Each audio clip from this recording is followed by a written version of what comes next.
Auto డ్రైవర్ల సంక్షేమం కోసం కూటమి ప్రభుత్వం మరో చారిత్రాత్మక పథకాన్ని ప్రారంభించింది. ముఖ్యమంత్రి నారా చంద్రబాబు నాయుడు రాష్ట్ర వ్యాప్తంగా అర్హులైన 2,90,234 మంది auto rickshaw, maxi cab, motor cab డ్రైవర్లకు మొత్తం 436 కోట్లు నేరుగా వారి బ్యాంకు ఖాతాల్లో జమ చేశారు. ఈ పథకంలో భాగంగా వేమూరు నియోజకవర్గంలోని అర్హులైన డ్రైవర్ల కోసం వేమూరు శాసనసభ్యులు నక్కా ఆనందబాబు ఈ కార్యక్రమంలో పాల్గొని ఆటో డ్రైవర్లకు దసరా కానుకను అందించారు. అనంతరం వేమూరు సెంటర్ నుంచి ఎంపీడీఓ కార్యాలయం వరకు భారీ ఆటో ర్యాలీ నిర్వహించారు.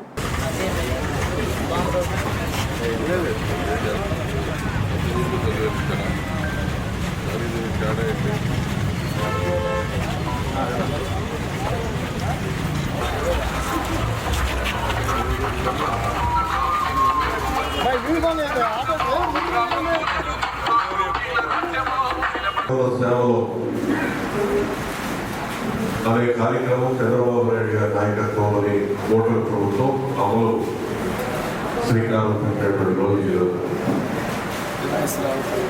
గౌరవ ముఖ్యమంత్రి చంద్రబాబు నాయుడు గారు కూడా ఇప్పుడు ఇదే కార్యక్రమంలో పాల్గొని కార్యక్రమం జరుగుతూ ఉంది విజయవాడ.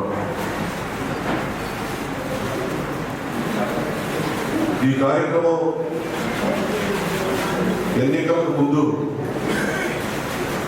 కూటమి పార్టీల అధినేతగా చంద్రబాబు నాయుడు గారు ఇచ్చినటువంటి ఎన్నికల హామీల్లో మరో హామీ నెరవేరుస్తున్నటువంటి రోజు.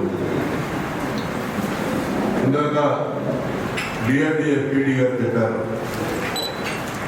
ఉచిత బస్సు మహిళలకి పథకం అమల్లో మీరు పడుతున్నటువంటి ఇబ్బందులు దృష్ట్యా ఈ కార్యక్రమం ఇప్పుడు తీసుకున్నాం.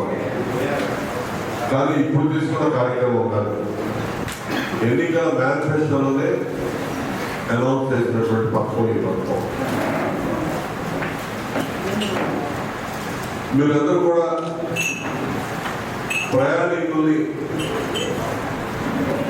రహదారి సౌకర్యం బస్సులకి అనువుగా లేని ప్రాంతాల్లో ఉన్న ప్రాంతాల్లో చాలా సులువుగా వారి గమ్యస్థానాలు చేర్చడానికి ఎంతో ఉపయోగపడేటటువంటి